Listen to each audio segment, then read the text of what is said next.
Tu ne t'es pas arrêté ici par hasard. Il y a quelque chose en toi, peut-être une douleur. Peut-être une flamme, mais surtout un besoin de comprendre pourquoi tu te sens si perdu, si seul. Si fatigué de faire semblant que tout va bien. Je sais ce que tu ressens. Cette sensation que personne ne te voit vraiment, que tu cries dans le vide. Que les jours passent mais que toi, tu t'effaces. Tu souris pour rassurer, tu avances pour survivre, mais à l'intérieur. Il y a ce poids que tu n'arrives pas à poser. Alors écoute. Vraiment. Parce que cette histoire pourrait bien être la tienne. Ou celle que tu écriras demain. Elodie avait 28 ans quand elle a compris qu'elle vivait à côté d'eux. Sa vie.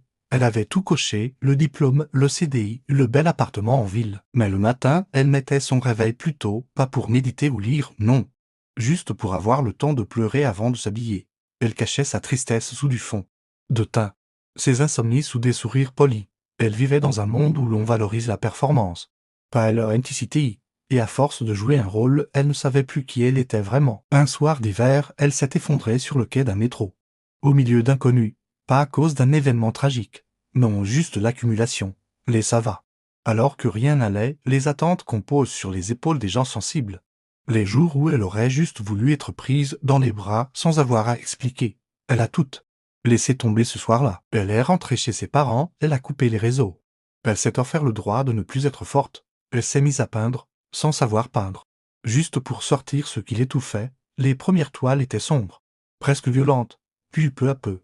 De la lumière est revenue. Elle a trouvé un petit atelier près d'un lac, où elle a passé des semaines à retrouver ses couleurs. Elle a recommencé à écrire, pas des mises, des lettres à elle-même. À la petite fille qu'elle avait été, à la femme qu'elle voulait devenir. Et c'est là, dans le silence, dans la solitude choisie, qu'elle s'est retrouvée. Ce n'était pas une renaissance spectaculaire. Ce n'était pas sur Instagram. C'était discret, profond, vrai. Aujourd'hui, Elodie n'a pas tout réglé. Elle a encore des jours gris. Mais elle vit pleinement. Elle aide d'autres femmes à se reconnecter à leur sensibilité. Elle leur apprend que la vulnérabilité est une force, elle ne veut plus briller. Elle veut éclairer.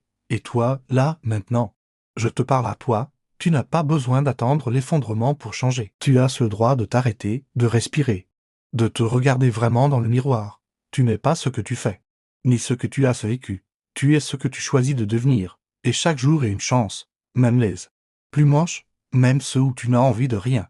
Ce que tu traverses ne te définit pas. Ce que tu fais malgré ça, oui. Alors reprends ton souffle, ferme les yeux et écoute ce que ton cœur te murmure depuis trop longtemps. Tu es là, tu es vivant. Et ce monde a besoin de toi, pas d'une version parfaite, mais de toi entier, fragile. Humain. Lève-toi. Pas pour prouver quoi que ce soit. Pour exister. Pour te retrouver.